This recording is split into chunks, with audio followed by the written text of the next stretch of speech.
दुनिया की सबसे खतरनाक बीमारियों में से एक है कैंसर।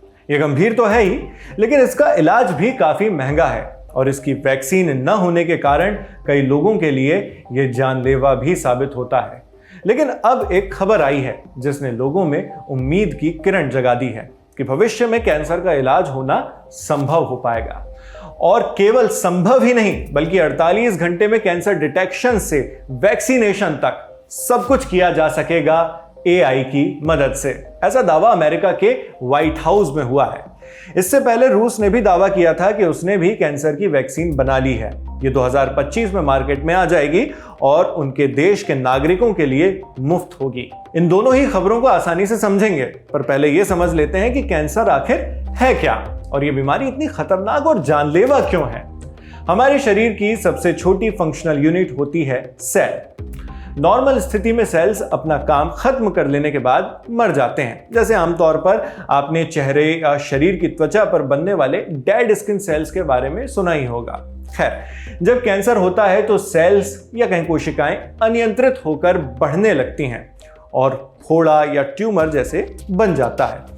इसकी वजह से आसपास के अंगों का काम प्रभावित होने लगता है। ये कैंसर सेल शरीर से सारा पोषण अपनी ओर खींच लेते हैं। ये ताकत वो ब्लड वेसल्स को अपनी ओर खींचने और खुद को मल्टीप्लाई कर शरीर के अन्य भागों में फैलने के लिए इस्तेमाल करते हैं। यहां तक कि ये हमारे रोग प्रतिरोधक क्षमता यानी इम्यूनिटी को गुमराह भी करते हैं, ताकि वो समझ ही ना पाए कि शरीर में एक नया रोग पनप रहा है। अब कैंसर होता क्या है ये तो आपने समझ लिया, लेकिन ये इतना खतरनाक क्यों है ये समझते हैं। कैंसर सेल्स या कहें ये ट्यूमर समय के साथ न केवल आकार में बढ़ते हैं, बल्कि बाकी हिस्सों में फैलकर शरीर के अंगों पर भी असर डालते हैं। सबसे बड़ी प्रॉब्लम यह आती है कि कैंसर का पता ही बहुत देर में चलता है, कई दिन बीत जाते हैं और तब तक ये कई अंगों में अपना साम्राज्य फैला चुका होता है। अब खबर आई है कि तकनीक की मदद से इस समस्या का काट खोज लिया गया है। व्हाइट हाउस में ओरेकल के सीईओ लैरी एलिसन ने दावा किया कि एआई यानी आर्टिफिशियल इंटेलिजेंस की मदद से महज 48 घंटे में कैंसर को डिटेक्ट कर हर मरीज के हिसाब से दवा बनाई जा सकती है। बताते चलें कि ओरेकल दुनिया की टॉप सॉफ्टवेयर टेक्नोलॉजी की कंपनियों में से एक है।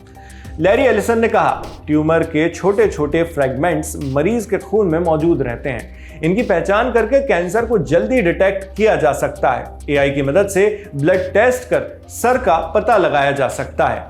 जैसे ही जीन सीक्वेंस से कैंसर ट्यूमर का पता चलता है, उसके बाद संबंधित व्यक्ति को वैक्सीनेट किया जा सकता है। लैरी ने कहा, यह भविष्य का वादा है। जब लैरी ने यह दावा किया तब उनके साथ साथ सॉफ्ट बैंक के सीईओ मासायोशी सन और ओपन एआई के सीईओ सैम अल्टमैन भी मौजूद थे।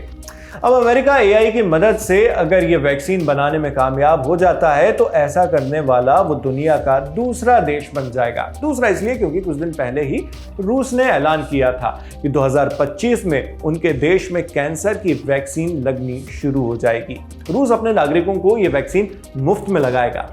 रूसी न्यूज एजेंसी TASS के मुताबिक रूसी स्वास्थ्य मंत्रालय के रेडियोलॉजी मेडिकल रिसर्च सेंटर के जनरल डायरेक्टर आंद्रे काप्रेन ने रूसी रेडियो चैनल पर इस वैक्सीन को लेकर जानकारी दी। उन्होंने कहा कि इस वैक्सीन का प्री क्लिनिकल ट्रायल हो गया है और उसमें यह प्रभावी साबित हुई है।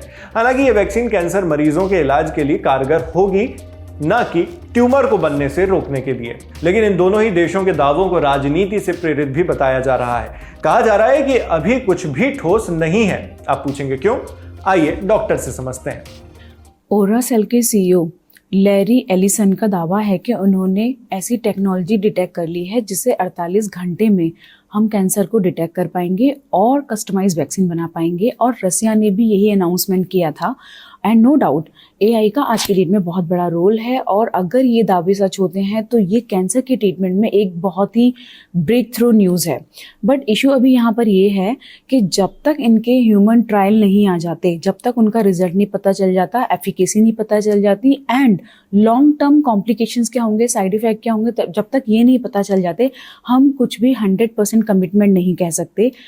ये जो कॉन्सेप्ट है कैंसर वैक्सीन का वो बहुत ही सालों से अंडर रिसर्च है। इसमें जो प्रिंसिपल रहेगा, जो मैकेनिज्म रहेगी वो ये रहेगी कि हम बॉडी में कैंसर पेशेंट्स के एमआरए सिग्नल भेजेंगे, जो क्या करेंगे, नॉर्मल सेल में जाकर वो सिग्नल इंसर्ट होगा और बॉडी की इम्यूनिटी को सिग्नल देगा कि मेरे अंदर एक एंटीजन है, इसे किल करो। और वो एंटीजन वो होगा जो बॉडी में ऑलरेडी कैंसर सेल्स के ऊपर था, और वो यूनिक एंटीजन डिटेक्ट करेगा हमारा एआई। तो नो डाउट ये एक बहुत ही बड़ी रिसर्च साबित हो सकती है, बट क्योंकि ये अभी प्री ट्रायल है, इसके अभी एविडेंस नहीं है, रिसर्च नहीं है, तो अभी हमें वेट करना होगा। लेकिन हाँ, हम सबको मिलके इसके लिए प्रे करना चाहिए कि इसके रिजल्ट अच्छे हों।